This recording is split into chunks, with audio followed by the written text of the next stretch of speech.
Krishna. So we are going to read one shloka from Śrīmad-Bhāgavatam, third canto, 23rd chapter. We are going to read two shlokas, shloka number 4 and 5. We begin with Mangalacharan. Om Namo Bhagavate Vasudevaya. Om Namo Bhagavate Vasudevaya. Om Namo Bhagavate Vasudevaya. Narayanam Namaskrutyam Naram Chaiva Narottamam Devi Saraswati Vyasam Tato Jayamudirayet Nashtaprayeshu Bhadreshu Nityam Bhagavata Sevaya Bhagavatim Uttama Shloke Bhaktir Bhavati Naishtaki. Rudraj Śrīmad-Bhāgavatam ki jai. So we're reading Śrīmad-Bhāgavatam, third canto, 23rd chapter, titled as Devahūti's Lamentation. Devahūti is a daughter of an emperor, Maharaj Swayambhu Manu, and she's married to a sage who is very poor. His name is Kardama Muni. Now, in spite of she from a very rich family, she had a very good qualities. And she respected her husband very well, and she served him very faithfully. She did not care for her own comforts, but she served her husband all the time, without any enviness, without any pride, without any greed or any material expectation. Even though she came from a royal family, she accepted to live in a hermitage, in a very small place. So Devahūti had wonderful qualities, and so was the husband of Devahūti, Kardama Muni. He also had wonderful qualities. So here in this shloka, further qualities of Devahūti and Kardama Muni are mentioned, being ideal husband and wife, and how they lived their life happily as a married person. That is mentioned here in this shloka. So we'll learn here. Save devarshivariastam manavim samanuvrataham Devadgriyasya patiyor asasanam mahashisha kalena bhuyasha kshamam karshitam vratacharyaya prema gadagadaya vacha pidita kripaya bravit. So translation, the daughter of Manu, which is Devahūti, who was fully devoted to her husband, Kardama Muni, she looked upon him as greater even than the providence. So here we can see that Devahūti had a great awe and reverence and respect for her husband. Thus she expected great blessings from him.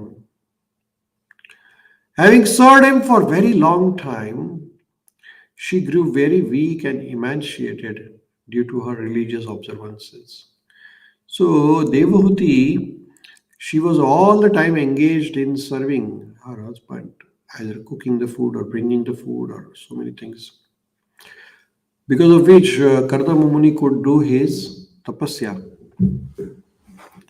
And she did this service for her husband for a very long time. She did not care for her body. So because of that, she grew very weak and emaciated due to her religious advances. So she used to fast also many times along with her husband. And she spent her whole time in serving her husband and serving Krishna.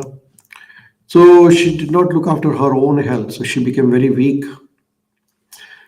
But seeing her condition, Kardama, the more foremost celestial stage, was also overcome with compassion. So when Kardama Muni saw that his wife is suffering or not well, or maybe health is not very strong, at that time Kardama Muni was overcome with compassion and spoke as follows in a choked voice with great love. So here, Hare Krishna. So Kardama Muni is looking after Devahūti, and she is serving Kardama Muni, and Kardama Muni also has compassion for her. So you can see here in this situation that there is a mutual respect between both of them. Both are willing to serve and they are compassionate and kind to each other. So that is a very important foundation of a relationship: compassion, respect, and kindness. So here between Kardama Muni and Devahūti, that relationship is seen here. In purport, Srila Prabhupada ji explained, the wife is expected to be same category as husband. She must be prepared to follow the principles of husband, and then there will be a happy life. So here it is mentioned that if the key to happiness, Hare Krishna, have a seat. The key to happiness between Kardama Muni and Devahūti was that both of them, they are of interest in the spirituality, and both of them, they were prepared to follow the principles of devotion. That was the key. If the husband is a devotee and wife is a materialistic, there cannot be any peace in the home. So if both of them are not on the same page, then there is problem. One person wants spirituality, another person wants materialism, then it doesn't work out. The wife must see the tendency of husband and must be prepared to follow him. From the Mahabharata, we learn that when Gandhari understood that her would-be husband Dhritarashtra was blind, she immediately began to practice blindness herself. Thus she covered her eyes and played the part of a blind woman. She decided that since her husband was blind, she must also act like a blind woman. Otherwise, she would be proud of her eyes and her husband would be seen as inferior. So here we can see that in relationship, nobody is inferior to each other. Everybody has to be given equal respect. Husband and wife, even though one may be more educated, other may be less educated, or other vice versa, then both of them have to have equal respect for each other. And that is true for every relationship. Here, the example of Gandhari is here. Gandhari was, she was married to a person, to Dhritarashtra, who was blind. So when she decided to sacrifice her own comforts because she wanted to serve her husband without pride.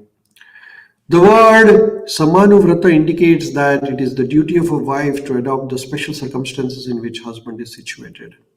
Of course, if the husband is as great as Kardama Muni, then a very good result accrues from following him. But even if husband is not a great devotee like Kardama Muni, it is wife's duty to adapt herself according to the mentality that makes the married life happy. It is also mentioned herein that by following the strict vows of chaste woman, Princess Devahūti became very skinny and therefore her husband became compassionate. He knew that she was the daughter of a great king and yet serving him just like an ordinary woman. She was reduced in the health by such activities and he became compassionate and addressed her as follows. So here we can see that Kardama Muni is appreciating and is recognizing the sacrifice of his wife. It is very important that we recognize the contribution of each other in the relationship. If somebody just does not recognize the greatness of somebody else who is helping him or her out in the life, then that is not good. So whatever the wife does, husband has to appreciate, and husband does, wife has to appreciate. Both of them have to appreciate whatever the work is being done. So Devahūti was serving her husband, and she did not care for her husband. She did not care for her own health, but she cared for her husband all the time. So Kardama Muni, he saw that, oh, my wife is serving me so much, and he became compassionate. He said, I should do something for her. So here there is a great respect and mutual understanding about each other. And Devahūti also was very chaste woman. She did not follow any other man other than her husband. So even though she was from a very royal family, she adjusted her life according to the circumstances. She was married in a poor family, and she was from a very royal family, very rich family. But then she did not demand all those material comforts she was getting from her father, because she knew that her husband is very poor, and she adjusted accordingly. So we can see here that adjustment is very important part of relationship. If you cannot accommodate somebody else, then there is a problem. So key to the happiness in relationship is that we have to respect, we have to be very kind, and understand each other. And chastity, chastity means that no relationship outside marriage life. That is very important part of the whole thing. So in this way, Devahūti served her husband very nicely, and her husband was also understanding, and he became very compassionate towards her. So in this way, we can understand a lot of marriage life principles from this part of Śrīmad-Bhāgavatam. Śrīmad-Bhāgavatam is a complete science. It has the information about birth, the old age, how to live in the relationships. All those information are there in Śrīmad-Bhāgavatam. It's a complete science. So we'll pause here and we'll continue study of Śrīmad-Bhāgavatam tomorrow. Rudraj Śrīmad-Bhāgavatam.